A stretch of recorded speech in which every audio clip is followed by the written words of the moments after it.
Class 10th के students, आज हम मेटल एंड नॉन मेटल का नेक्स्ट वीडियो शेयर कर रहे हैं। हम आजकल आपको छोटे छोटे वीडियो शेयर कर रहे हैं ताकि इम्पॉर्टेंट पॉइंट्स आपको कम टाइम में मिल जाएं और आप उनको पढ़ लो।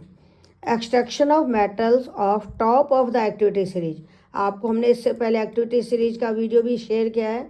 उस एक्टिविटी सीरीज में जो मेटल सबसे ऊपर मिलते हैं उनके एक्सट्रैक्शन की मेथड पढ़ेंगे।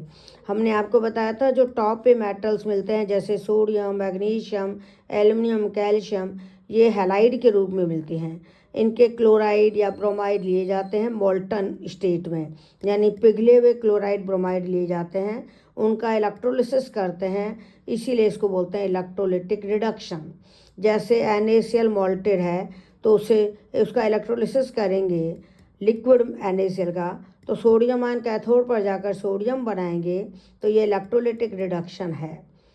सोडियम आयन पहले NaCl से आयंस बनते हैं जिसको हम आयनाइजेशन कहते हैं, फिर सोडियम आयन कैथोड पर जाकर सोडियम बनाते हैं, क्लोराइड आयन एनोड पर जाकर क्लोरीन गैस बनाते हैं। इसको बोलते हैं आयन का माइग्रेशन, कि सोडियम आयन कैथोड की तरफ गए कैटायन बोलेंगे, क्लोराइड आयन एनोड की तरफ गए इनको एनायंस बोलेंगे।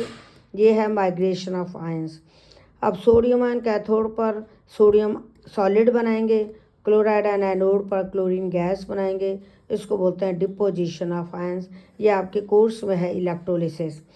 एक NaCl को का मेल्टिंग पॉइंट हाई होता है, उसको मॉल्टन करने के लिए या उसका मेल्टिंग पॉइंट लो करने के लिए उसके अंदर CaF2 या कैल्शियम पोटेशियम क्लोराइड मिलाते हैं। तो ये क्वेश्चन आता है कि वाई CaF2 और KCl is added during the electrolysis of molten NaCl। तो आप लिखोगे CaF2 is added during the electrolysis of molten NaCl to lower the melting point. ध्यान देना, ये बहुत इंपॉर्टेंट क्वेश्चन है कि CaF2 is added during electrolysis of molten NaCl to lower the melting point, to lower the melting. क्योंकि आपको मैंने बताया था NaCl आयनिक कंपाउंड है, इसमें आयंस के बीच स्ट्रॉन्ग फोर्स होता है, एक मॉलिक्यूल का पॉजिटिव आयन दूसरे के नेगेटिव आयन को अट्रैक्ट करता है, तो inter molecular attraction, electrostatic attraction strong होता है, जिसको तोड़ने के लिए ज़्यादा एनर्जी चाहिए। तो NaCl का मेल्टिंग पॉइंट हाई होता है, उसको लो करने के लिए कैल्शियम फ्लोराइड मिलाया जाता है, फिर ये पिघल जाता है, उस पिघले हुए NaCl का इलेक्ट्रोलिसिस किया जाता है जिससे सोडियम मिलता है। इसी तरह मैग्नीशियम क्लोराइड का इलेक्ट्रोलिसिस करोगे तो मैग्नीशियम मिल जाएगा। All the best, thank you.